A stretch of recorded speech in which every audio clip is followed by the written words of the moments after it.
la revelación de la Santa Cena. Ya sabe, anote lo que Dios le vaya hablando en los comentarios y vaya dejando ahí lo que el Espíritu Santo le deje en su corazón. Primero que nada, vamos a saber que en esta noche la palabra revelación significa poder. Anótelo, quien tiene revelación tiene poder. ¿Por qué? Porque tal vez pueda haber en esta noche alguien que diga, pastor, yo he tomado la Santa Cena por mucho tiempo y lo hago porque los demás lo hacen y lo hago por obediencia.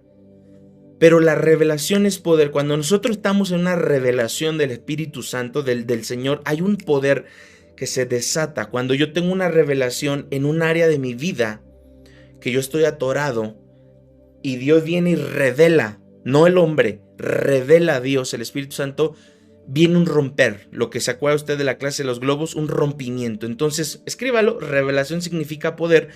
Y el primer versículo con el cual vamos a arrancar, por supuesto va a ser en esta noche, Mateo 26:26, que dice, y mientras comían, tomó Jesús el pan y lo bendijo y lo partió, y dio a sus discípulos y dijo, tomad y comed, esto es mi cuerpo.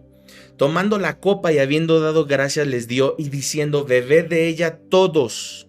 Diga conmigo, todos es todos. Anótelo, todos es todos. Porque esto es mi sangre del nuevo pacto.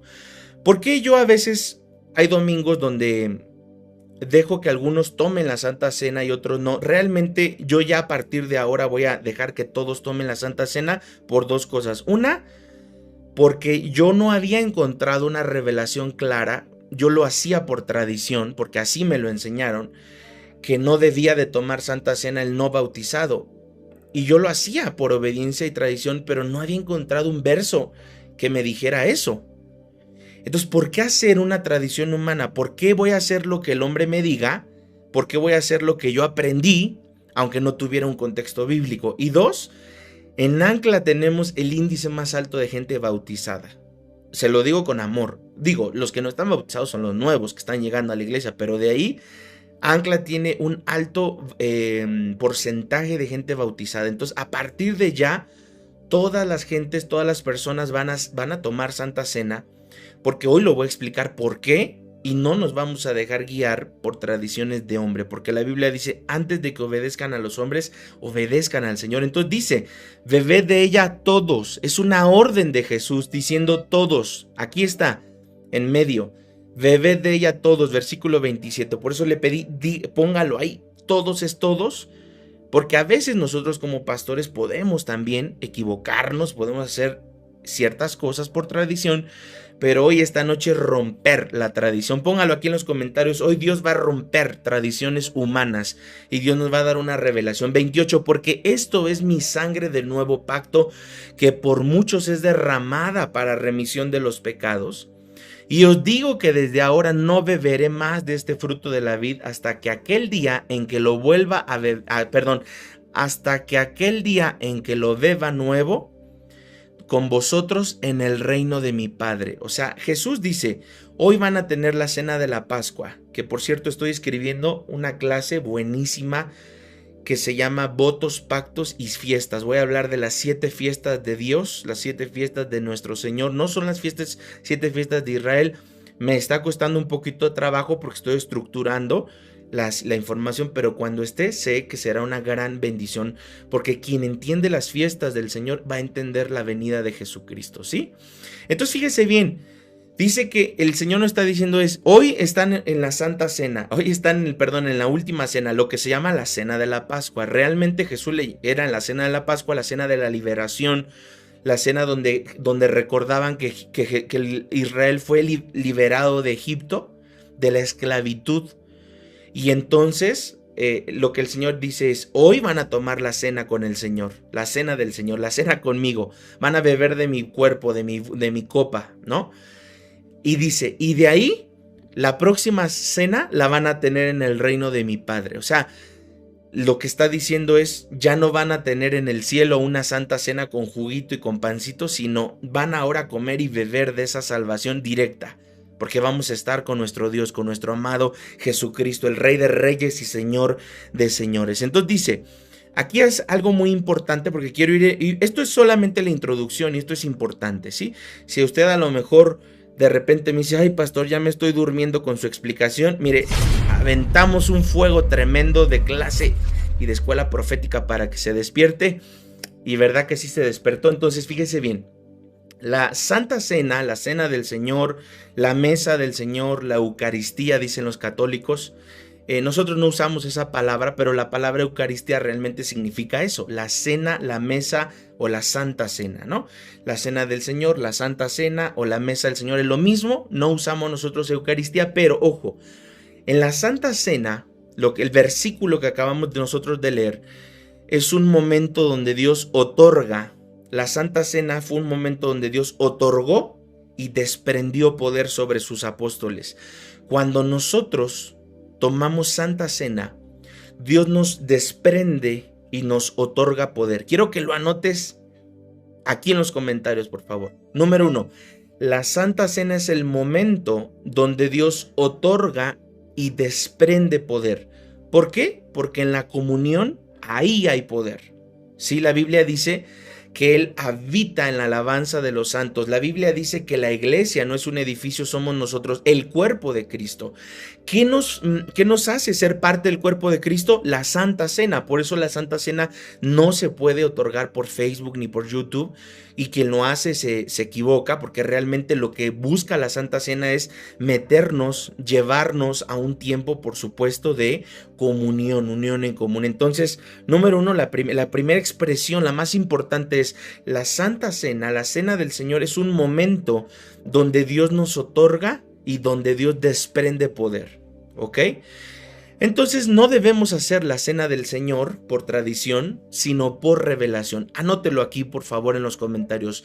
No debo tomar la Santa Cena, o más bien la Cena del Señor es el nombre correcto. Si usted me dijera, pastor, ¿cuál es el nombre correcto? Así como cuando a veces hemos corregido, ¿no? No es bautizo, es bautismo, ¿no? No es rapto, es arrebatamiento, ok.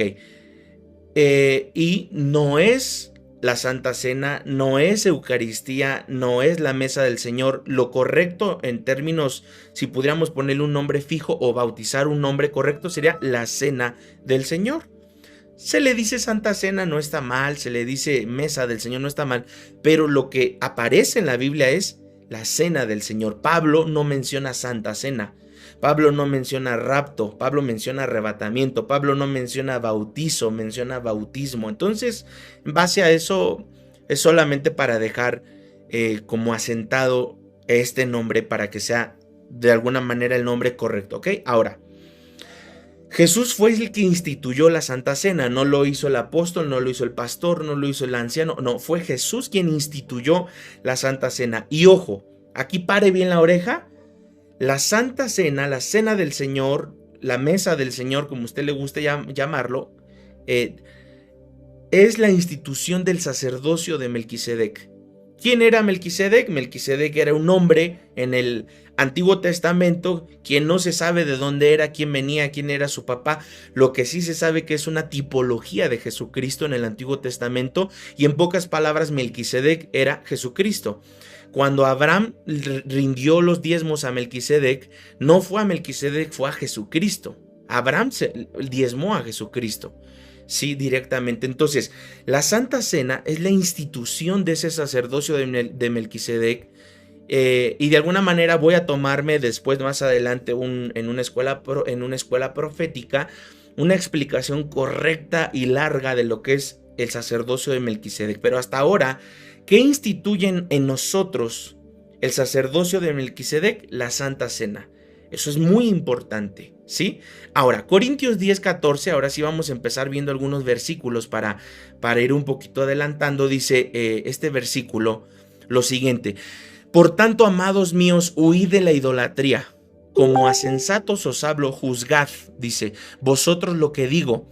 La copa de bendición que bendecimos, ¿no es la comunión de la sangre de Cristo?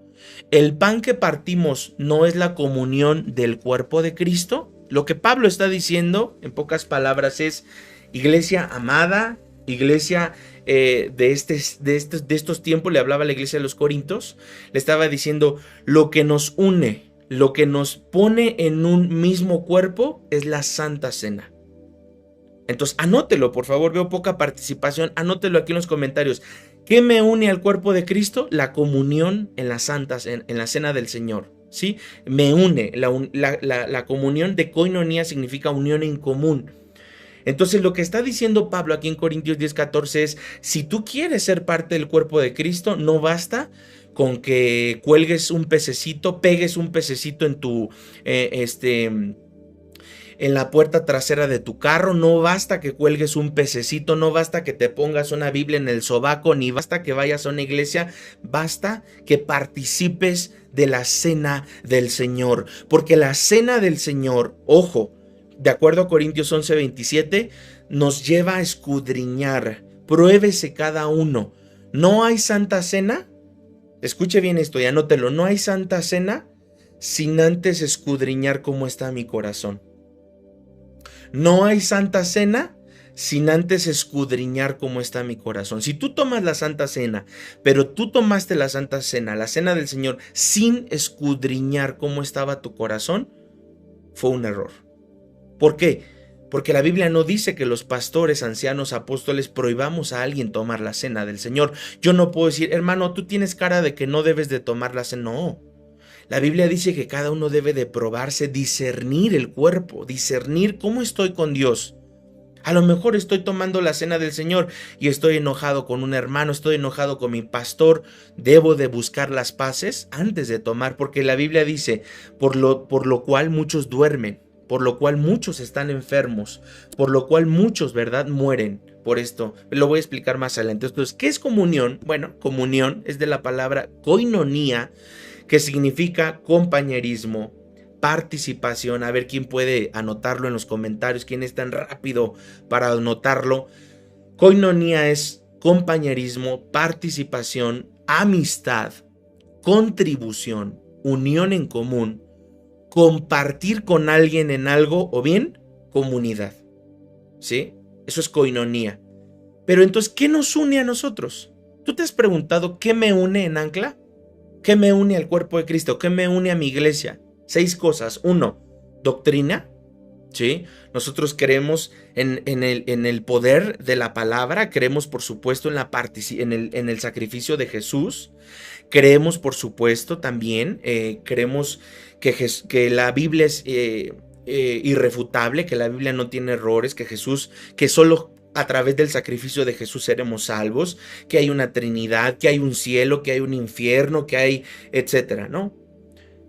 Eso es lo que nos une. La doctrina, la sangre, número 2, que nos une como parte del cuerpo, la doctrina, la sangre, la salvación, ¿sí? El Señor, el amor y la cobertura. Wow, yo espero que usted haya anotado estos 6 puntos. Doctrina, ¿qué nos une? La doctrina, la sangre, la salvación, el Señor, el amor y la cobertura. Esas son 6 cosas que nos unen. ¿Y cómo entonces es esa comunión? Cuando nosotros participamos de la cena del Señor, ¿sí? Comunión significa ser socio con alguien o con algo. Pero lo voy a explicar bien. Al estar en comunión con Dios, estamos en sociedad con Dios. No es que Dios sea mi socio, eso es una herejía. No, Dios es mi rey, Dios es mi Señor, Dios es mi Padre, Dios me gobierna. Nada de que haz al Señor tu socio, tu abuela. No, nada de que el Señor es mi socio. Él es el rey, el creador. Él es el dueño de las cosas, nada que mi socio. Eso es una herejía que se metió en la iglesia. Se oye muy bonito, muy romántico, pero es una herejía peligrosa, ¿eh? No. ¿En qué me refiero cuando digo que la comunión significa sociedad con Dios? En la herencia, en la participación de sus sufrimientos, ¿sí? Estamos unidos en 3 cosas: en herencia, en la participación de sus sufrimientos y en el ministerio. Entonces la comunión es participación. Yo no puedo decir que quiero tomar cena del Señor si no participo en las cosas de la iglesia. Le huyo a las cosas de la iglesia. Ay, el pastor ya va a empezar con sus despensas, huyo. Ay, el pastor ya quiere ver lo de sus bodas, le huyo. Todo lo que hagamos en Ancla, las actividades que tú huyas, que tú digas, ay, no fui el domingo a la iglesia porque iba a haber bodas y mis traumas no me dejan estar en las bodas. No estás en comunión, no estás en participación. Significa que en ti hay egoísmo y que no has madurado. ¿Y qué hace la iglesia? Nos lleva a madurar. Hebreos, no dejándose congregar como algunos tienen por costumbre. Hay muchos teólogos sueltos en Facebook, pero pocos que quieran pagar el precio de estar bajo una cobertura pastoral, bajo una cobertura espiritual, bajo una iglesia donde yo tenga que recibir educación, instrucción. Entonces, ¿de qué somos partícipes? Del reino, de las almas y del ministerio. Cuando alguien dice, no, pues es que eso es de Ancla, es que eso es de acá, es que eso es de allá. No, somos todos parte del cuerpo de Cristo. ¿Por qué? Porque nos une el reino, ¿sí? Nos unen las almas que estamos ganando para el Señor y el ministerio. Hay gente que a veces nos ha querido como iglesia sacar del cuerpo de Cristo, pero están mal porque eso depende de Dios, no es del hombre. Nos une. En el momento en que nosotros predicamos el reino, somos parte del cuerpo. En el momento en que predicamos salvación a las almas, nos une el reino. Y entre la suma, fíjese, este domingo, sumando a Jusco y sumando a Coyoacán, casi llegamos a 40 almas salvadas para Cristo. Ahora alguien puede decir, ¿pero cómo? Sí, se sembró la buena semilla. Entonces, si yo, como Iglesia Ancla, participo de la extensión del reino, de la predicación del reino, de la salvación de almas y del ministerio, yo soy parte del cuerpo. Le guste a quien le guste, le pese a quien le pese. Entonces, parte de la comunión es la adoración, pero no todo es adoración. Para yo entrar en comunión necesito la Santa Cena, necesito obediencia y santidad y necesito alabanza y adoración. Cuando yo en la iglesia estoy adorando al Rey, estoy exaltando al Rey, estoy tomando la cena del Señor o bien estoy por supuesto en esa santidad, yo soy parte de ese cuerpo y nadie puede negarlo. La Biblia dice, fíjese bien, esta es una palabra preciosa que anoté aquí porque quiero estudiarla con ustedes, y dice en Daniel 11:32, mas el pueblo que conoce a su Dios se esforzará y actuará. ¿Usted conoce a Dios? Dice, ¿qué tiene que hacer? Esforzarse, hacer proezas. La palabra esforzarse significa hacer grandes cosas, hacer proezas, hacer cosas locas para el Señor, hacer maravillas, hacer prodigios para nuestro Dios. Si tú conoces a Dios, tú puedes esforzarte, actuar, hacer grandes cosas. Dios no nos ha llamado a hacer cositas chiquitas, grandes, a romper las cosas que se pongan en nuestro camino para extender el reino, el evangelio, las almas, la comunión, grandes cosas.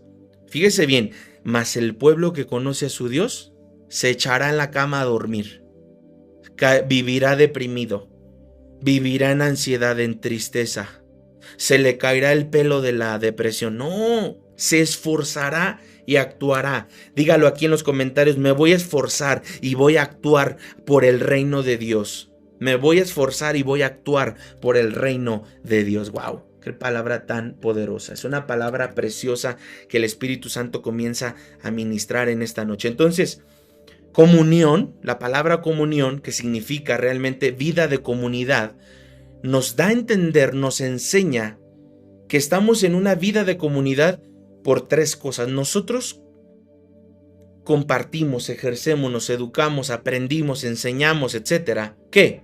A ver, yo le pregunto, una vida de comunidad, ¿qué significa comunión? Es una vida de comunidad. ¿Por qué estamos en comunidad? Número uno, porque creemos, porque hemos aceptado, hemos creído, hemos enseñado la vida de Jesús, la naturaleza de Jesús y la sangre de Jesús. ¿Qué nos une? La vida de Jesús, la naturaleza de Jesús y la sangre de Jesús. Lo repito 3 veces para que usted lo pueda anotar aquí en los comentarios, ¿sí? ¿Qué me hace comunidad con el cuerpo de Cristo? La vida de Jesús, la naturaleza de Jesús y la sangre de Jesús. Dios nos ha mandado a expandir el reino de Dios en toda la tierra, ¿sí? El evangelismo no es de algunos, hermanos. Yo se lo digo con amor, porque a veces pensamos, no, pues es que Ancla tiene que dedicarse a los encuentros y a la liberación. Y otros se tienen que dedicar a la salvación. No, también nosotros sabemos y podemos ganar almas. Perdóneme, eso no es una franquicia de nadie. De nadie. No es una franquicia de Arby Cruz y de 1 billón para Jesús. Eso es un trabajo que Dios nos dictó a todos nosotros. Vayan y prediquen, vayan y ganen almas, vayan y fórcelos a entrar, ¿verdad? No es una cuestión solo de algunas iglesias. No, porque si pensáramos nosotros eso de que es una cuestión de algunos, pues estaríamos cayendo en una herejía. Corintios 11:23, lo voy a poner aquí en la pantalla para seguir estudiando en esta noche esta palabra. Porque yo recibí del Señor. Fíjese, Pablo no conoció a Jesús físicamente. No caminó, no durmió, no comió, no viajó. Pero dice, yo recibí del Señor. ¿Cómo? Pablo recibió la revelación del arrebatamiento, Pablo recibió la revelación de la cruz, Pablo recibió la revelación de la cena del Señor, y entonces los otros 12, ¿qué estaban dormidos? ¿Estaban ahí con cara de pavo en Navidad o qué? No, es que sabes, cuando nosotros estamos más cerca de algo, lo desaprovechamos. Entre más lejos nos encontramos de algo, más lo aprovechamos. Póngalo aquí, entre más cerca de algo, lo desaprovecho. Entre más lejos, más lo deseo. Si yo pongo en mi Biblia Corintios 11:23 hasta el 26, que es donde está la cena del Señor, que por cierto, si usted quiere en su casa hacer la Santa Cena para antes de orar, para entrar en comunión, etc., ahorita vamos a ver más cosas para la cena del Señor, tiene que aprender cuál es el versículo que hay que leer para tomar la cena desde casa, si usted lo quiere hacer, o bien en la iglesia, es 1 Corintios 11:23 al 26. Entonces yo empiezo a leer, porque yo recibí del Señor lo que también os he enseñado. Y aquí yo tengo, vamos a pensar la Biblia, ¿no? Porque yo también recibí del Señor lo que también os he enseñado, que hay un momento en donde yo ya no puedo ver porque me lo pegué. ¿A qué me quiero referir? Que cuando dice Pablo, yo recibí del Señor, significa que Pablo estaba cerca del Señor. O sea, Pablo sabía apreciar, valorar cada minuto, cada segundo cerca del Señor. Y no digo que los otros 12 no, pero la Biblia dice que cuando dejó a los 3 orando ahí en el Getsemaní se quedaron dormidos, les dijo, ¿cómo es posible que ni una hora me pudieron acompañar en oración? Pero Pablo, que ni lo conoció, ni viajó, ni durmió, ni nada, recibió tanta revelación. ¿Por qué?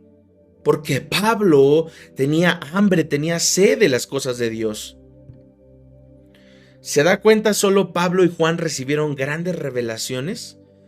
Juan recibió revelaciones enormes del Apocalipsis y Pablo revelaciones del arrebatamiento, en este caso de la cena del Señor, incluso Pablo recibió revelación de los 5 ministerios: apóstol, profeta, evangelista, pastor y maestro. ¿Por qué? ¿Por qué no ve a Pedro, no ve a Jacobo? No? Bueno, hay algunos que ni siquiera escribieron nada, porque ellos se desvalorizaron estar cerca de Jesús. Y Pablo dice, yo recibí del Señor lo que también ya les enseñé, que el Señor Jesús, la noche que fue entregado, tomó pan, y habiendo dado gracias lo partió y dijo, tomad, comed, esto es mi cuerpo que por vosotros es partido, haced esto en memoria de mí. Asimismo tomó también la copa después de haber cenado, diciendo, esta copa es el nuevo pacto en mi sangre, haced esto todas las veces que la bebiereis en memoria de mí. Así pues, todas las veces que comiereis este pan y bebiereis esta copa, la muerte del Señor anunciáis hasta que Él venga. Entonces vamos a comenzar explicando, número 1, ¿qué es tomar la Santa Cena? Ya no lo vamos a hacer como una tradición, lo vamos a hacer con revelación, ¿sí? Jesús aquí estableció el orden de Melquisedec antes de morir, porque cuando Él entonces comienza a establecer la cena de la Pascua con sus discípulos y les dice, a ver, vengan para acá. Y ya lo leíamos hace rato en Mateo, que Él comienza a decirles que era la cena del Señor, pero ahora Pablo le enseña a la iglesia de los Corintios, por eso dice, yo lo recibí del Señor y se los he enseñado a vosotros. Dice, vean los primeros 2 renglones hasta arriba, yo recibí del Señor lo que también les enseñé. Lo que tú recibas de Dios, enséñalo, no te lo quedes. No digas, ay no, pues es que a mí ya Dios me ha hablado, porque hay algunos que son egoístas y que se creen mayores y que se creen muy como diría Mandititita, los muy se creen, porque yo sé cosas que los demás no saben. Debería de darte vergüenza decir eso. Porque Pablo dice, yo lo que recibí del Señor se los enseñé, no me lo quedé, no me lo guardé, no fui egoísta. Pablo dice, yo recibí una revelación de lo que es la cena del Señor, ahí va. Ahora, si Pablo comienza diciendo, yo recibí del Señor, habla de una revelación que Jesús le dio a Pablo y que él empieza a explicar más adelante, porque aquí Pablo entendió que cuando Jesús estableció antes, la cena de la Pascua fue el establecimiento de este orden de Melquisedec antes de morir, antes de ir a la cruz, ¿sí? Entonces Pablo no estuvo, pues vuelvo a repetir, ni físicamente, ni viajó, ni comió, ni durmió, y aún así recibió la revelación de Dios. El enemigo, esto sí es importante que lo pueda notar conmigo, por favor, el enemigo más grande de la unción es la familiaridad. Cuando yo me acostumbro y me familiarizo con la palabra, con mi iglesia, con mis clases, me empiezo a familiarizar tanto que eso se vuelve un enemigo para la unción que Dios quiere para mi vida.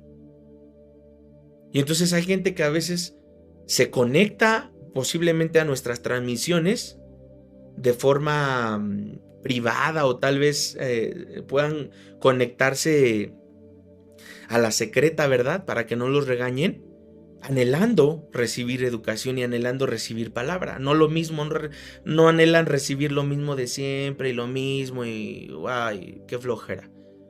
Entonces nunca te familiarices con lo que Dios te quiere dar para que tu unción no se contamine. No, Padre, yo quiero, cuando tú tienes un capitán, tienes un timonel, este domingo tenemos faros, no te familiarices con los capitanes que hoy tenemos, con los hermanos, con la alabanza de nuestra iglesia, con los diáconos que te sirven, con cada uno de los que Dios te ha puesto a tu alrededor. Porque algo Dios quiere enseñarte a través de ellos. Sí, entonces la Biblia, cuando usted se acerca demasiado, deja de leer correctamente. Porque dice el versículo 23, porque yo recibí del Señor lo que también os he enseñado, y ya no terminamos de leer porque tanto nos lo acercamos que paramos de recibir o de leer. Entonces, la cena del Señor es la forma que Dios usa para meternos en una comunión en común, en comunión con el cuerpo de Cristo. Pero tristemente, la cena del Señor hoy en día en muchas iglesias es un juicio. ¿Por qué? Pastor, dígame por qué es un juicio. Ahí va. Dice este versículo que es el 27. De manera que cualquiera que comiere este pan o bebiere esta copa del Señor indignamente. La palabra indignamente significa no en pecado, sino más bien, escuche bien esto, defendiendo mi pecado. Anótelo aquí en los comentarios. Indignamente significa defender mi pecado, defender mi postura, defender mi razón, defender mi egoísmo, defender mi transgresión, mi iniquidad. Dice, el que coma, o en pocas palabras dice Pablo, el que beba y coma la cena del Señor, defendiendo su pecado. Tres cosas. Defendiendo, ocultando, ¿sí? Y disfrazando el pecado. Eso significa beber y comer indignamente. Defendiendo, ¿sí? Ocultando, maquillando y disfrazando el pecado. Ojalá lo puedan anotar. Veo poca participación, anótelo. Creo que todo esto es de mucha bendición y creo que va a bendecir a alguien más de los que se están conectando. Va a ser de mucha bendición. Incluso también el video siempre lo pongo en la opción de poder regresar algunos segunditos atrás para que tú lo puedas hacer si se te pasa alguna frase, algo que Dios esté dando a tu corazón. Entonces, vuelvo a poner el versículo, dice, de manera que cualquiera que comiere este pan, bebiere esta copa del Señor indignamente, será culpado del cuerpo y de la sangre del Señor. O sea, tomar la Santa Cena mal en mi corazón me culpa como si yo hubiera asesinado a Jesús. 28, por tanto, pruébese cada uno a sí mismo y coma así del pan y beba de la copa. Diga conmigo, pruébese cada uno. No dice que el pastor te debe de probar, ni el profeta, ni el maestro, ni el apóstol. Tú prueba tu corazón. ¿Cómo está hoy mi corazón para tomar la cena del Señor? ¿No? Porque antes decíamos, bueno, los no bautizados que no la tomen. Y ya vimos en el primer versículo, si tú te estás conectando tarde, tienes que escuchar por qué. Es importante saber por qué todos deben de participar, ¿no? Bautizados o no bautizados. Porque ya lo vimos bíblicamente, no lo que nos diga el hombre, bíblicamente. Aquí lo importante es la Biblia, no lo que el hombre diga. Entonces dice, 29, porque el que come y bebe indignamente sin discernir el cuerpo del Señor, juicio come y bebe para sí. La palabra juicio es muy importante. 30, por lo cual hay muchos enfermos y debilitados entre vosotros, y muchos duermen, o sea, muchos se mueren. Si pues, 31, nos examinásemos a nosotros mismos, no seríamos juzgados, mas siendo juzgados somos castigados por el Señor para que no seamos condenados con el mundo. O sea, Pablo dijo, yo recibí una revelación de la cena del Señor y se las voy a compartir. Y entonces Pablo comienza a decirles, no tomen la cena indignamente, pruébense, juzguen. La palabra discernir significa saber en qué estoy mal en mi vida, ¿sí? O sea, no es tomar la cena del Señor por tomarla, no es algo a lo loco, no es jugar con la cena del Señor. Es un estado de... es un estado de conciencia donde decimos, a ver, ¿puedo tomar la Santa Cena hoy? ¿Cómo está mi corazón? A lo mejor estoy tomando la cena del Señor y odio al diácono, odio al pastor, odio a la esposa del pastor, me cae bien gorda la esposa, me cae bien gordo el pastor. No, mejor yo digo, no la tomo. ¿Por qué? Porque estoy indigno. Y si lo como, si tomo la Santa Cena del Señor así, o me enfermo, o me debilito, o me muero. Este es un tema serio. Este es un tema muy serio, que muchos pastores no quieren tocar, por eso sus iglesias están bajo juicio. Por eso sus iglesias están bajo enfermedad. Por eso sus iglesias están... Mire, si algo Dios me dijo es, enséñale a la iglesia no solo a vivir en santidad cuando tomen la Santa Cena. Por eso es que cuando vino el COVID, nosotros no tuvimos muertos de COVID ni desde la primera, ni desde la primera curva, o cómo le llaman esas cosas, fuentes, o cómo, desde la primera... Bueno, desde la primera crisis, o no sé cómo se llama, a ver si alguien me lo pone aquí. Pasamos ya 4. Y hubo contagios, sí. Pero el Señor me lo dijo. Yo guardé a la iglesia Ancla. Porque supieron guardarse en santidad. Porque no es nada más, ay, va a haber, hoy este domingo hay Santa Cena. Ahora sí me porto bien para no enfermarme, ni debilitarme, ni nada. No, en todo el tiempo. En todo tiempo, día y noche, ahí, guardando en santidad, guardándonos. No tuvimos ni un solo muerto. Mientras hubo otras iglesias que hasta presumían sus decenas de muertos. Hola, ya lo puso mi esposa, hola. Desde la primera hasta la cuarta ola, Dios fue fiel. Porque Dios me lo dijo. Si algo debes de enseñar en Ancla es la santidad. La santidad. Eso es algo que yo tengo en mi corazón, hermanos. Y que no es fácil. No es fácil, porque para mí, hermanos, mire, si yo no hablara de estos temas, habría más gente en Ancla. No habríamos, ni cabríamos. El lugar donde estamos ya nos hubiera quedado corto desde hace un año. Pero hablar de santidad, vivir en santidad, no puedo hablar lo que no vivo. Vivir, hablar, mostrar, modelar, contagiar de santidad no es fácil.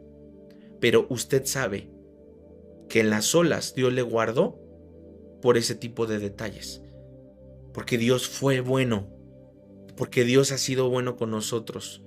Y entonces la Biblia lo dice. No tomen la Santa Cena. Pero nosotros no tomamos la Santa Cena. O sea, no nos guardamos en santidad solo cuando hay Santa Cena. Usted lo sabe que en todo momento estamos buscando santidad.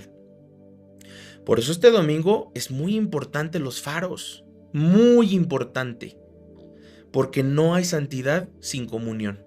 Póngalo aquí en los comentarios, por favor. No hay santidad sin comunión. Si usted me dice, pastor, yo estoy en santidad, pero ni oro, ni ayuno, ni leo, yo no se lo creo, la verdad. Lo que nos fortalece ante la tentación y ante el lazo del enemigo es la oración. Es la oración, es el ayuno, es la lectura. Por eso es muy importante. Y hay gente que no le ha gustado la forma de trabajar de Ancla y se van. Ya me voy porque no me gusta cómo trabaja Ancla. Se vale, ¿verdad? Hay iglesia para todos y cada quien tiene el pastor que se merece. Vamos a empezar. Número 1. Voy a hablarte al final de este tema de 7 cosas, 7 aspectos de la Santa Cena, ¿ok? 7 aspectos de la Santa Cena. Número 1. Cada vez que estás tomando la comunión, la cena del Señor, estás anunciando la muerte de Jesús. ¿Qué es anunciar la muerte del Señor? Es anunciar la obra, la resurrección. ¿Qué recibiste con la muerte y resurrección de Jesucristo? Te pregunto, cuando tú tomas la Santa Cena, ¿qué anuncias? La muerte del Señor. ¿Dónde lo dice, pastor? Ya lo pasamos, aquí está, Corintios 11:26. Dice, así pues, todas las veces que comieres este pan y bebieres esta copa, hasta abajo, vean los últimos renglones, la muerte del Señor anunciáis hasta que Él venga. ¿Ok? Entonces, número 1, cuando yo tomo la cena del Señor, yo predico la muerte del Señor. Y uno puede decir, pastor, ¿pero y qué? ¿Para qué predicar la muerte? Ay, porque no fue la muerte de Confucio, no fue la muerte de Buda, no fue la muerte de Joseph Smith, fue la muerte de Jesucristo, el Rey de Reyes y Señor de Señores, el Hijo de Dios, el que ha venido a ser un león y un cordero. No fue cualquier muerte. No fue la muerte de cualquiera, fue la muerte de Jesucristo, el Rey de Reyes. Entonces, para que una ordenanza sea ordenanza, debe verse, debe oírse y debe hacerse. Repito, para que una ordenanza sea ordenanza, debe verse, debe oírse y debe hacerse. Esto es una ordenanza, se lo conoce como la ordenanza del Señor. Mire lo que dice... qué importante es este primer punto. Lo voy a poner aquí para que los vayan tomando captura de pantalla o lo anote como usted guste. Entonces, cuando yo tomo la Santa Cena, la Cena del Señor, anunciamos todo lo que la muerte hizo por mí. Anótelo aquí, por favor. Cuando tomo la Cena del Señor, anuncio todo lo que la muerte de Jesús hizo por mí. Repito, cuando tomo la Cena del Señor, anuncio lo que la muerte de Jesús hizo por mí. Por tercera vez para que lo anote. Cuando tomo la cena del Señor, número 1. Cuando tomo la cena del Señor, anuncio. ¿Sí? Anuncio lo que la muerte de Jesús hizo por mí. Entonces, ¿cuándo tomaban la Santa Cena o la Cena del Señor en los tiempos bíblicos? Cuando estaban en persecución. Si tú estás viviendo persecución últimamente, injusticias, están persiguiéndote, están persiguiendo tu casa, tu trabajo, tu nombre, tu reputación, toma Santa Cena. 2. Cuando estaban en enfermedad. Así como es juicio, así también es sanidad.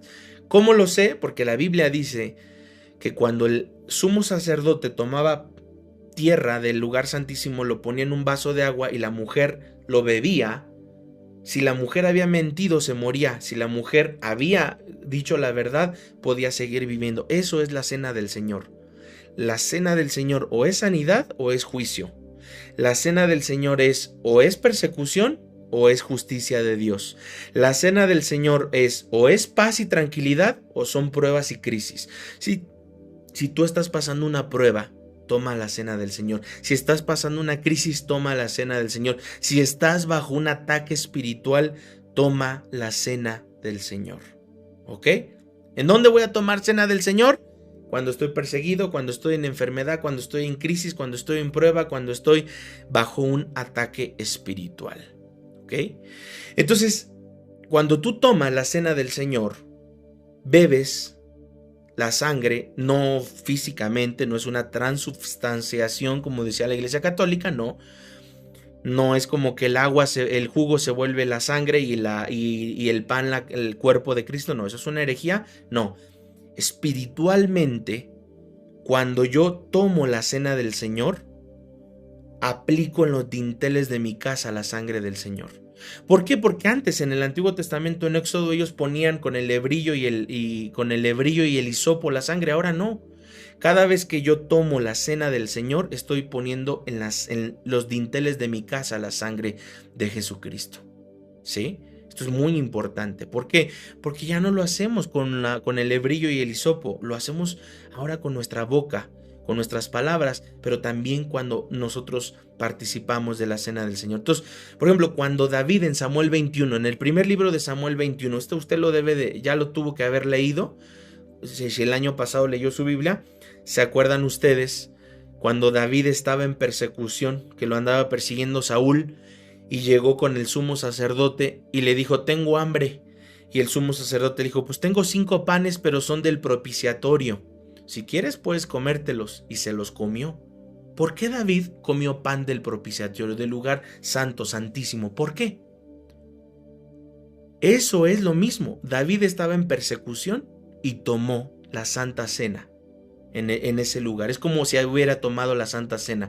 Nada más que ahora nosotros no tomamos el pan en el lugar santísimo físicamente. No, nosotros al estar en el cuerpo de Cristo y tomamos la cena del Señor, estamos participando. ¿Por qué? Porque cuando nosotros tomamos la cena del Señor en el cuerpo de Cristo, entendemos que Jesús se tabernaculizó. Jesús es el lugar santísimo. Podemos acceder a través de Jesús a la presencia de Dios. Entonces, eso es muy importante. Número 2. Dice la palabra hacer memoria, dice el versículo en memoria de mí. Y se los voy a poner aquí, creo que lo pasamos hace ratito.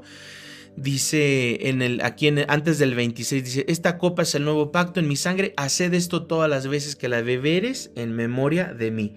Número 2, cuando tomamos la Santa Cena, la Cena del Señor, significa como si regresáramos al tiempo y lugar donde ocurrió. No solo es recordar algo, o sea, no solo es recordar la Pascua, sino es como si hubiéramos regresado al tiempo y al lugar donde ocurrió. O sea, cuando yo tomo la cena del Señor, hago memoria. ¿Qué significa? Como si hubiéramos regresado en el tiempo y en el lugar a ese lugar. Claro, no físicamente, no estoy diciendo que son viajes astrales o que se sale tu espíritu del cuerpo, no.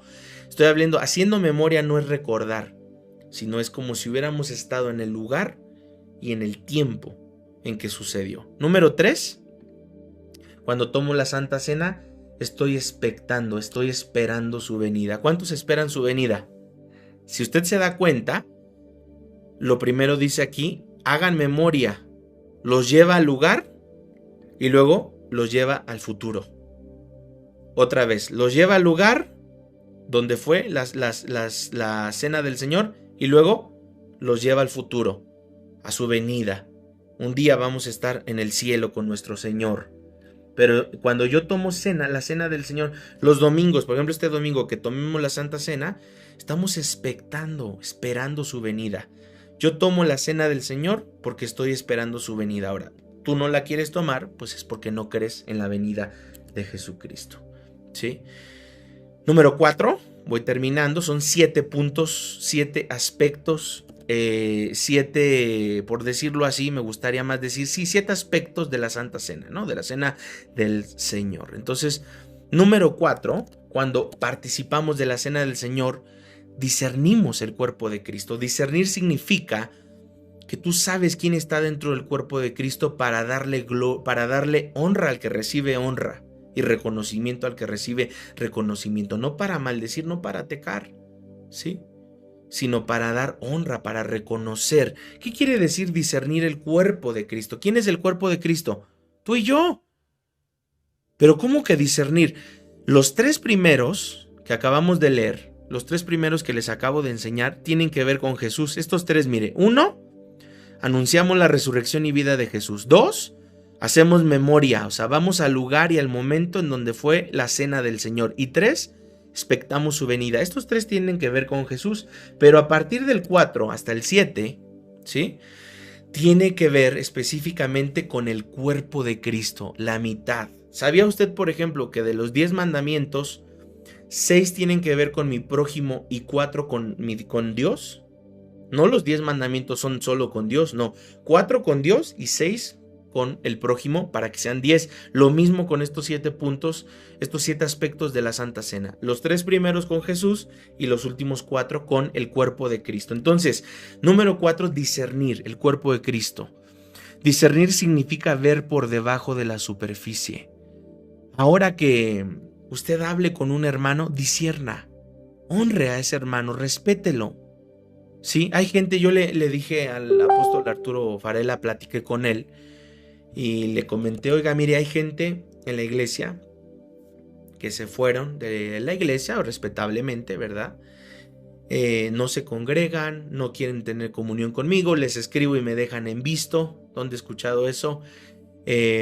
Muchos tristemente usan mi voz como una fuente, usan mis prédicas, iglesias y personas usan mis prédicas y no reconocen la fuente de donde lo toman. Y no hay problema, ¿verdad? Usan mi material, hablan de mi material, hablan de los manuales de ancla, etcétera. No reconocen la fuente de donde lo reciben. Pero el apóstol Varela me decía, mira, esa gente que no te contesta, que no va a la iglesia, que no quiere tener comunión con el cuerpo, déjalos ir. Así tan sencillo, ¿verdad? No te preocupes. ¿Por qué? Porque a veces cuando una persona sale del cuerpo de la iglesia, uno dice, ¿qué hice? ¿En qué fallé? Como pastor, ¿en qué me equivoqué? ¿En dónde la regué?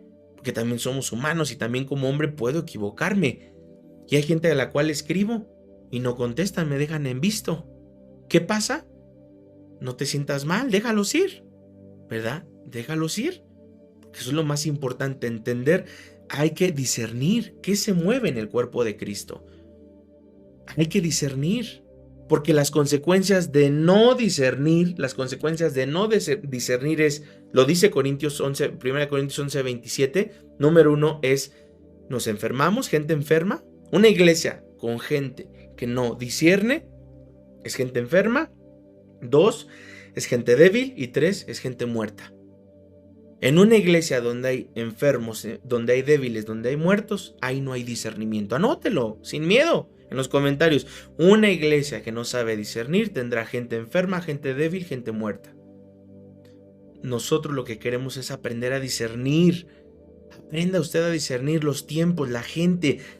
No todos los que están en la iglesia son parte del cuerpo de Cristo. Hay cizaña, gente que quiere entrar a la iglesia, hablar mal del pastor, hablar mal del capitán, hablar mal de ti, hablar mal de tus hijos, a generar cosas feas. Esa es cizaña, pero tienes que aprender a discernir el cuerpo de Cristo y a honrar a los que tengas que honrar, a respetar, a orar por los que tengas que orar y respetar, porque a veces hay gente que ve los capitanes como ogros. No, es que ese capitán es malo. No, Dios te lo puso ahí por algo. Discierne, aprende a discernir el cuerpo de Cristo, ¿sí? Aprende a discernir el cuerpo de Cristo. Discernir también es honrar a la gente que Dios te ha puesto en tu camino. Dígalo conmigo, discernir también es honrar a la gente que Dios ha puesto en mi camino. Y siempre aprendemos de todos, ¿verdad? Hay una lijita que te va a formar. ¿Cómo vas a ser formado si no te congregas? Te pregunto. Desde tu casa, desde tu camita, así bien rico. ¡Ay, desde aquí, pastores! No. Cuando vas a la iglesia, cuando tienes un capitán que te está formando, que te corrige, que te dice así no es ser un diácono, eso no es ser un buen coro, eso no es ser un buen músico, eso no es ser un buen vigía. Eso es lo importante, que los que vamos a la iglesia el Señor nos está lijando unos con otros, ¿verdad? Y va a haber ministerios en la iglesia donde va a haber entre los mismos ministerios golpes, no físicos, sino rasponcitos, lijaduras, ¿verdad? Ay, no, ya fui a la iglesia, pastor, ya me quiero cambiar de ministerio porque esta hermana me ve feo en ese ministerio. Dios te está tratando. Y así te muevas a 20,000 ministerios, en los 20,000 te va a poner a la misma lijita. Entiéndelo. Dios está... Porque hay gente que se ha cambiado de iglesia 1000 veces. Y no es el problema la iglesia, es que Dios te está lijando a ti. ¿Sí? Pero bueno, ya me ponen aquí caras feas en los comentarios. La gente que te pone Dios a tu lado tiene un tesoro que tú necesitas. La gente que te pone Dios a tu lado tiene un don que tú necesitas. La gente que te pone Dios a tu lado tiene una palabra que tú necesitas. Número 5. La Santa Cena, la Cena del Señor, nos une en un solo cuerpo. Dice la palabra Juan 6:50, este es el pan que desciende del cielo, para que el que de él come no muera. Yo soy el pan vivo que descendió del cielo, el maná que descendió del cielo. Si alguno comiere de este pan, vivirá para siempre, y el pan que yo daré es mi carne, la cual yo daré por la vida del mundo. 52. Entonces los judíos contendían entre sí diciendo: ¿cómo puede éste darnos a comer su carne? Jesús les dijo: de cierto os digo, si no coméis la carne del Hijo del Hombre y bebéis su sangre, no tenéis vida en vosotros. 54. El que come mi carne y bebe mi sangre tiene vida eterna, y yo le resucitaré en el día postrero. 55. Porque mi carne es verdadera comida y mi sangre es verdadera bebida. 56. El que come mi carne y bebe mi sangre, en mí permanece y yo en él. Ahí está. 56. El que participa de la cena del Señor, permanece en Cristo. ¿Por qué? Porque nos meten en una unión en común en el cuerpo de Cristo. Si tú evitas la cena del Señor, si tú evitas participar, de congregarte, te estás alejando del cuerpo. Te estás saliendo del cuerpo de Cristo. Dice el 57, como me envió el Padre viviente y yo vivo por el Padre, asimismo el que come, él también vivirá por mí. Este es el pan que descendió del cielo, no como vuestros padres comieron el maná y murieron. El que come de este pan vivirá eternamente. Wow, no, este versículo es poderoso, de verdad. Si usted quiere estudiar la cena del Señor de manera real, no, la palabra que busco no es real, de manera seria, si usted quiere estudiar la cena del Señor de manera seria, lea este versículo que le acabo de dar en casita con calma, Juan 6:50 al 58, y mire, va a encontrar un manjar, va a entender lo que Dios tiene para usted. Y número 6, con esto terminamos, compartir. El sexto aspecto de la cena del Señor es compartir. ¿Cómo que compartir? Corintios 10:16 dice, la copa de bendición que bendecimos ¿no es la comunión de la sangre de Cristo? ¿El pan que partimos no es la comunión del cuerpo de Cristo? O sea, cuando nosotros compartimos la cena del Señor, lo que está pasando es que compartimos. ¿Pero qué compartimos, pastor? ¿Qué estoy compartiendo? Estás compartiendo la misma fe, la misma sangre, la misma vida, la misma muerte de Jesús. Porque no creo que usted diga, yo creo en la muerte de Jesús y en la resurrección de Confucio o en la resurrección de Buda, que ni resucitaron. No, compartimos la vida, la muerte y la resurrección de Jesús. Eso es. Es que son temas, mire lo que le voy a decir con mucho amor. Estos temas son poderosos. Y si no ponemos atención, a veces es difícil un poquito de entender porque son carnita. Aquí sí hay carnita, hay bistec. Y 7, con esto termino. La cena nos separa del mundo. Este es el más poderoso, uno de los más poderosos de todos.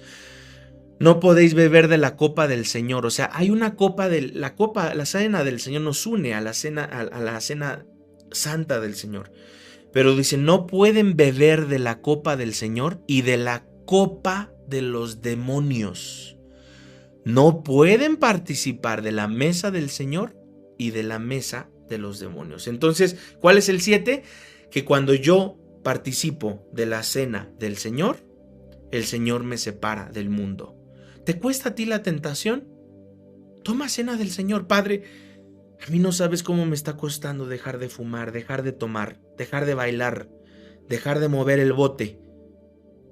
Toma, Padre, en este momento quiero tomar aquí en mi casa la cena del Señor, beber la copa, beber el jugo, comer el pan, pero con entendimiento, con revelación, iglesia, no por tradición. Es porque todo este tema que hemos estudiado, si lo bajan de la cabeza al corazón y lo logran entender con un discernimiento, usted va a saber lo que es la cena del Señor. Y la próxima vez que entonces tomemos la cena del Señor, ya usted no lo va a hacer por hacer. Ya no lo vamos a hacer a lo loco. Por ejemplo, yo digo, ¿cuántos de ustedes, si ahora entienden lo que es la cena del Señor, cuántos de ustedes alguna vez han llevado jugo o han llevado el pan a la iglesia? No, porque no lo entienden. Porque si usted entendiera lo que importante que es la cena del Señor, usted diría, pastor, yo quiero traer los jugos la próxima vez que toque. Algunos lo han hecho y estoy, pues gracias por los hermanitos. Pero desde que la iglesia inauguró, aquí sí me atrevo a poner nombres, solo la iglesia, o sea, nosotros y de repente, bueno, en su mayoría también la hermana Pati Mata ha sembrado el jugo, ha sembrado los vasitos, los ballesteros han sembrado también el jugo, etcétera, pero de ahí no más. Y si a lo mejor se me olvidó alguien, discúlpeme, pero creo que son. ¿Por qué? Porque no lo entendemos. No, al contrario, yo quiero ser parte de la cena. Yo quiero ser parte de la cena, pastor, aquí traje jugos, mire, traje un galón de jugo de uva para que no nos falte la cena del Señor. ¿Qué va a pasar cuando empiece una guerra nuclear? Y, ay no, pastor, cállese que la boca se le haga chicharrón. No, no, despierte, madure. Estamos en tiempos finales. Estamos en tiempos finales. Y Dios me revelaba que si se desataba una guerra nuclear y que el Putin le entrara el espíritu de Chucky, de locura, y apretara un botón, más de 10 millones de personas iban a morir en una guerra nuclear. Porque tiene que haber una guerra, la tercera guerra mundial, para que venga ahora sí, aparezca el anticristo a parar todo, y ahora sí, adiós, todo se acabó. No creo que tarde mucho el Señor.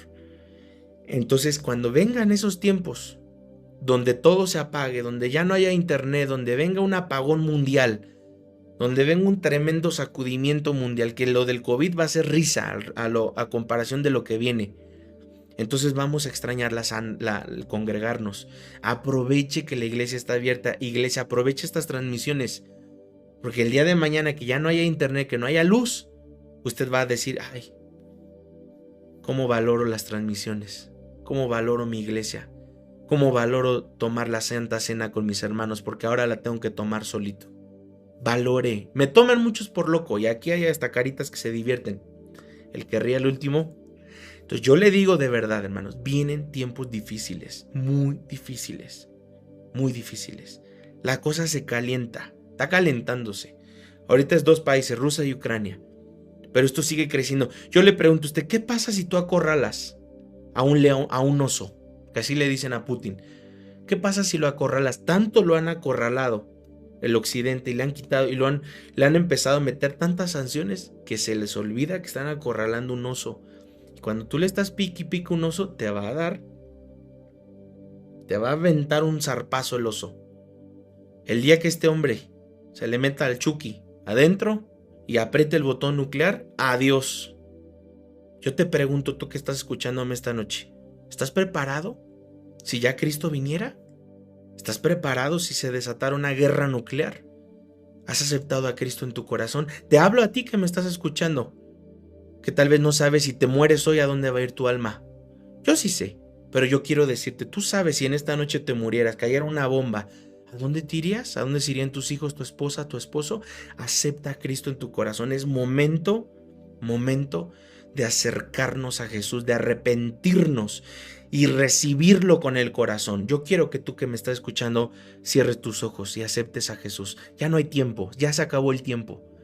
Es momento de recibir a Cristo, para que si mañana mueres, o en un año, en 10 años, donde sea, tú puedas irte con Jesús en tu corazón como Señor y Salvador. Dile, Señor Jesús, vamos, con fe, Señor Jesús, yo te pido perdón por mis pecados. Abro las puertas de mi corazón. Te digo, Señor, que te amo y que me arrepiento porque contra ti he pecado muchas veces y he torcido mis caminos. Hoy, Señor, te confieso como mi Señor y Salvador, como el Rey de mi vida, y te pido que escribas mi nombre en el libro de la vida. Amén. Aleluya. Gloria a Dios. Tú que has hecho esta preciosa oración de fe, has recibido a Cristo en tu corazón. Te invito a que leas tu Biblia, te congregues, te acerques, te unas y cada semana estas conexiones y sigas alimentándote. Ora, platica con Dios. Simplemente dile cómo está tu corazón. Ábrele tu corazón. Dile, Señor, me siento así. Señor, te abro mi vida, mi espíritu, y Él hará cosas grandes.